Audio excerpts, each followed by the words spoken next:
Bonjour, bienvenue dans l'atelier librairie, le livre voyageur animé par Fabienne Rock et moi-même, Bruno Lalonde.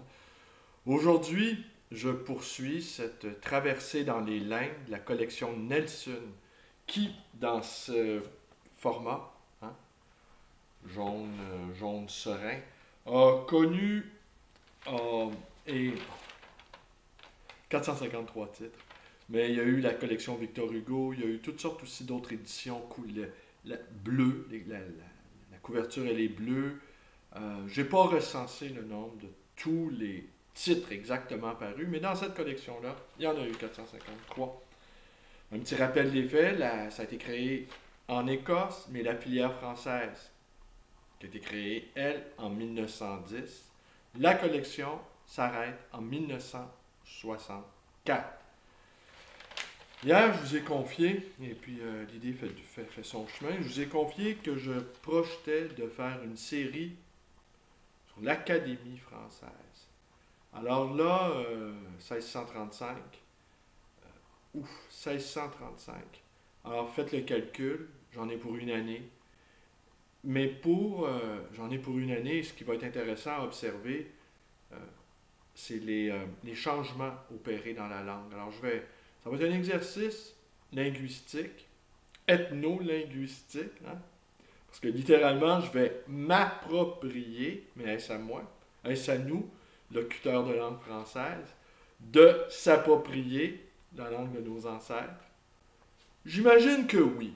Alors, et d'observer les variations de l'orthographe, parce que, comme vous le savez, c'est l'Académie française qui se prononce, in fine, sur les, les nouvelles règles de la langue française. D'ailleurs, elle a été créée pour établir des règles communes à tous les locuteurs. Alors, des règles communes, c'est un organisme, en quelque sorte, législatif de la langue. Alors, on va voir comment ça a été fondé, qui l'a fondé, et les premiers, comment les fauteuils ont été distribués, les premiers occupants de ces fauteuils-là. Euh, mais moi, je vais m'attacher plus particulièrement aux liens qui existent avec l'Académie et le Canada français, plus tard le Québec. Je vais tenter de voir si les académiciens dont je vais vous parler, là, je vais y aller par ordre chronologique, ont réfléchi à la question canadienne, française, québécoise. Et c'est le biais dans lequel je vais m'engager. Et ça promet, j'en ai pour une année, mais comme je vous expliquais aussi hier, j'ai repris goût à, à refaire des vidéos et je vais continuer quoi.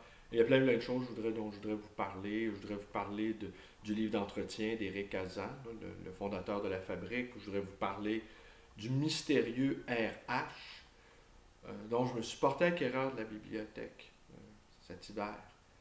Et c'est incroyable parce que ce lecteur-là, aujourd'hui décédé, hein, j'ai acheté ça de la succession, eh bien, on avait des goûts communs, on avait des intérêts communs. Et en plus, on venait du même milieu. Alors, il est né, il a grandi à quelques coins de rue de chez moi.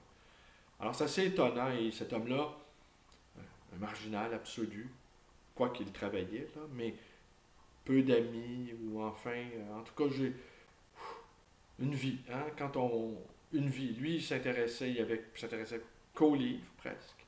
Un peu à la musique. Et il y avait des livres, par contre, là, sur les châteaux de France, sur l'art de vivre à la française. Mais il avait un amour pour des auteurs. Et j'ai retrouvé dans ses livres, hein, j'ai retrouvé, j'ai su de quoi il était mort, hein, parce qu'il y avait des prescriptions de médecins, il y avait des médicaments à prendre, j'ai su de quoi il était mort. J'ai vu une photo, s'il y a une photo de l'endroit où il a grandi, ce qui m'a été confirmé par sa succession. Un endroit, et j'ai cru comprendre aussi il a fait des recherches pour racheter cet endroit-là. En fait, j'ai fini par dégager un portrait. Et cette période-là, hivernale, la période où j'ai acheté ces livres, eh bien, plusieurs que j'ai gardés. Il y a une cinquantaine de titres que j'ai gardés. Ouais, ou peut-être une cinquantaine, peut-être davantage, peut-être 60. Ce qui est énorme. La plupart du temps, et c'est des titres qui manquaient à ma collection. Par exemple, il avait tout lu, Philippe Solers. Philippe Solers que je pratique depuis plus de 30 ans. Et lui, il avait poussé l'engouement pour Solers en s'étant porté acquéreur des livres où Solers faisait les préfaces. Alors, comme moi, je ne suis pas allé jusque-là, mais là, j'ai conservé la douzaine d'ouvrages où Solers est préfacié. Je vais vous parler de lui. Il y a un paquet de choses aussi dont j'ai envie de vous parler, mais ça, je vais le faire. Alors, il est possible, il va y avoir des périodes où je vais faire 2 vidéos. Alors là, il s'agit que j'établisse une discipline. Est-ce que je prépare, est-ce que je fais mes vidéos sur l'Académie française le soir? Les recherches avec l'Internet, c'est merveilleux. On peut aller. Et honnêtement, les recherches rhizomiques à la Deleuze qui disait qu'il n'y avait aucune mémoire, qu'il n'y avait pas un esprit encyclopédique, qui ne retenait rien. Et lui qui dit, hein, vous connaissez la phrase, la philosophie, c'est pour fabriquer, c'est pour créer des concepts. Et on peut créer des concepts à l'infini. Hein. J'aime beaucoup cette idée-là.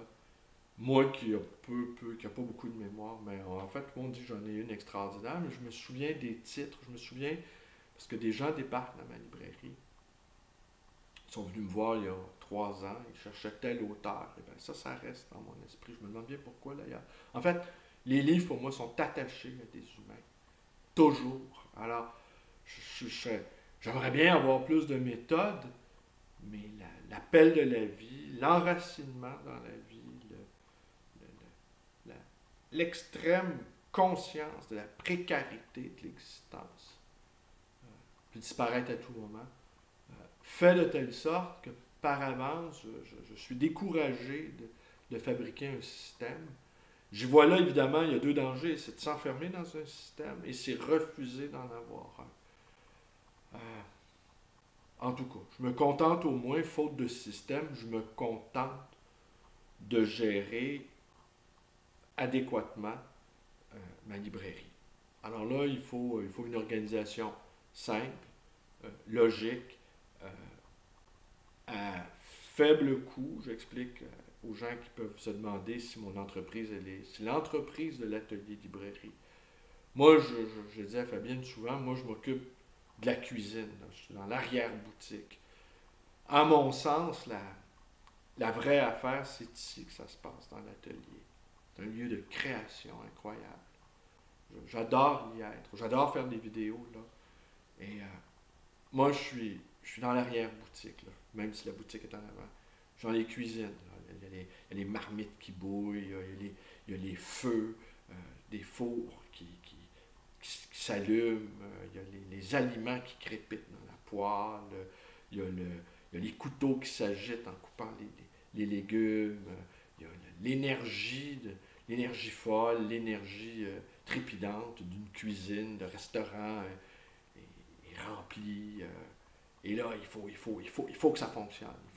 Il faut que les recettes le soir, on est éreintés. Ah ben, c'est laborieux, il faut toujours recommencer. Il faut acheter des salades fraîches, il faut acheter des produits frais. Il faut élaborer un menu.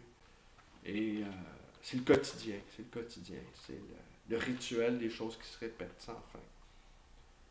J'aime bien ça, le rituel, en fait, la répétition. Je dirais pas la routine, parce que c'est toujours nouveau, je ne sais jamais ce qui va arriver, je ne sais jamais quel livre on va me proposer, je ne sais jamais quelle demande on va me faire. Alors, je n'ai pas de système philosophique, je n'ai pas de système littéraire, mais c'est pas grave, ma job, c'est d'être libraire. Alors, mais j'aurais aimé ça, en avoir un, mais en même temps, aujourd'hui, aux 10 ans, le nombre de publications double, il y a une telle effervescence sur le plan intellectuel que ce serait essayer de capturer l'océan avec un petit filet. Et pratiquer la pêche industrielle, même sur le plan intellectuel, ça m'apparaît prométhéen, ça m'apparaît impossible à faire. Alors, Jean Delabrette, le 6e de la collection Nelson. Mais Jean de la Brette, ce n'était pas son nom. Son vrai nom, c'est Alice Charbonnel. Et ce livre-là, mon oncle et mon curé, un immense, immense succès. Et si on figure ce que ça peut signifier, un immense succès en 1889, l'ouvrage est paru en 1889 chez Plomb, eh bien, c'est 1,5 million d'exemplaires vendus. Ouais. 1,5 million d'exemplaires vendus.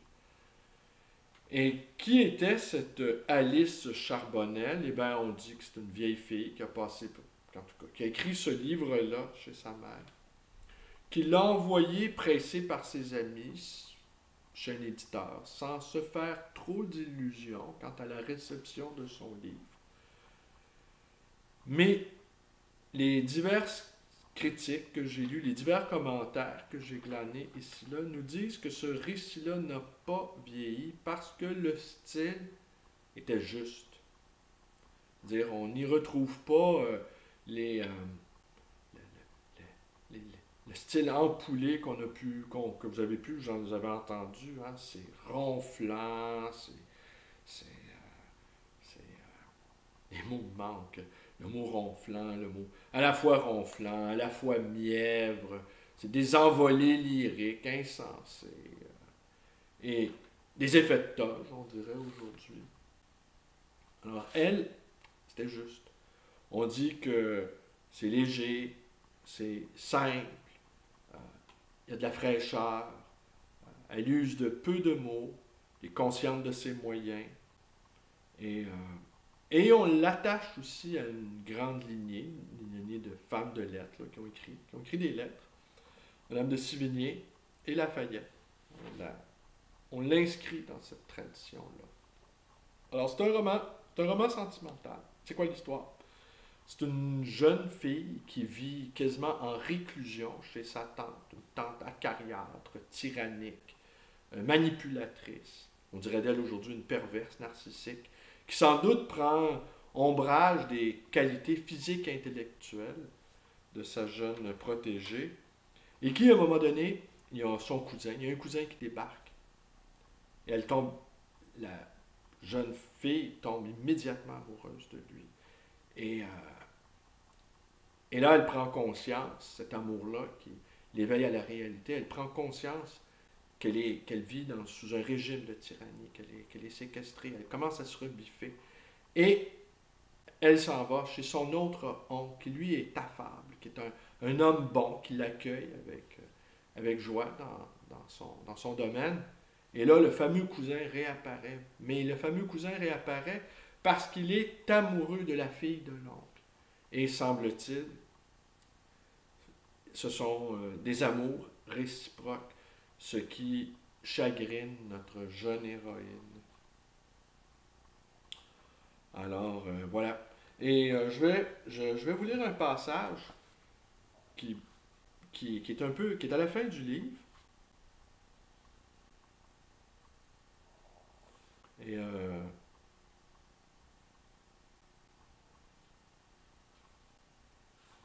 bon, attendez, je vais vous lire celui-là. Êtes-vous malade, reine? Non, mon oncle. Petite nièce, dit-il en m'attirant à lui, j'en suis presque arrivé à souhaiter que mes désirs ne s'accomplissent pas. Je le regardais bien étonné, car je croyais toujours fermement qu'il n'avait rien vu. Je lui répondis avec beaucoup de sang-froid que je ne savais pas ce qu'il voulait dire, que je me trouvais fort heureuse et que je faisais des vœux pour que tous ses projets réussissent. Il m'embrassa avec affection et me congédia. Je partis donc le lendemain matin, sans vouloir accepter la compagnie de Blanche, qui désirait venir avec moi. En route, je réfléchis aux paroles de mon oncle. Il sait tout, pensai-je, mon Dieu, que je suis peu clairvoyante avec mes prétentions. Mais quand même, le mariage de Junon n'aurait pas lieu. À quoi cela me servirait-il, puisque Paul est amoureux? Il ne peut pas en aimer une autre maintenant. Je ne comprends pas mon oncle. Je ne croyais plus comme autrefois qu'on puisse s'éprendre de plusieurs femmes. Jugeant d'après mes propres sentiments, je me disais qu'un homme ne peut aimer 2 fois dans sa vie, sans présenter au monde le spectacle d'un phénomène extrêmement étonnant. Ayant ainsi réglé les battements de cœur de la gente barbue, mes idées prirent une autre direction, et je me réjouis à la pensée de revoir mon curé. Je pris la résolution de lui sauter au cou, ne fût-ce que pour prouver mon indépendance et le mépris que je professais pour l'étiquette. Arrivé au presbytère, j'entrai non par la porte, mais par le trou d'une haie que je connaissais de temps immémorial, et je me glissai à pas de loup vers la fenêtre du parloir, où le curé devait être en train de déjeuner. Cette fenêtre était très basse, mais j'étais si petite que pour regarder dans l'intérieur de la salle, je dus monter sur une souche placée contre le mur en guise de banc. J'avançai la tête avec précaution au milieu du lierre qui formait un encadrement touffu à la croisée, et je vis mon curé. Petite parenthèse, le curé, c'était une amie, là. C'était un ami qui considérait la jeune reine comme sa fille. Alors, il y a rien de... Bon, elle n'imaginait rien, là. Il n'y a rien de salace, il n'y a rien d'ambigu là-dedans, là. Il était à table et mangeait d'un air triste. Ses bonnes joues avaient perdu une partie de leur couleur et de leur forme arrondie. Ses abondants cheveux blancs n'étaient plus ébouriffés comme jadis, mais aplatis sur sa tête avec un air de désolation inexprimable. Ah, mon pauvre bon curé! Je sautai à bas de la souche, je me précipitai dans le presbytère en perdant mon chapeau, et j'entrai comme une bombe dans le parloir. Le curé se leva effaré. Son aimable, son excellente figure resplendit de joie en m'apercevant, et ce fut non pour rompre avec les traditions de l'étiquette, mais dans un élan de vive tendresse, de grande émotion, que je me jetai dans ses bras et que je pleurai longtemps sur son épaule. Je sais bien que rien au monde n'est plus inconvenant que de pleurer sur l'épaule d'un curé, que mon oncle, Junon, et toutes les douairières de la terre, en dépit de mes ancêtres, se seraient voilé la face devant un spectacle si scandaleux, mais j'étais depuis trop longtemps à l'école de la pondération pour avoir perdu la spontanéité de ma nature. J'étais depuis trop peu de temps à l'école de la pondération. Jolie formule, hein? L'école de la pondération.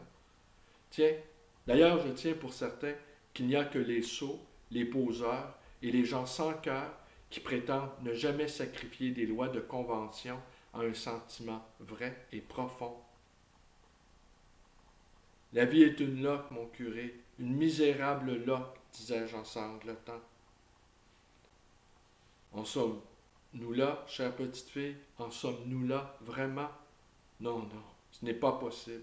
Et le pauvre curé qui riait et pleurait à la fois me regardait avec attendrissement, passait la main sur ma tête et me parlait comme un petit oiseau blessé dont il aurait voulu guérir l'aile brisée par des caresses et de bonnes paroles. Allons, reine, allons, mon cher enfant, calmez-vous un peu, me dit-il en m'écartant doucement. Eh bien, écoutez, moi, je veux savoir comment ça finit. Tenez, je vous lis la dernière page. On va savoir comment ça finit.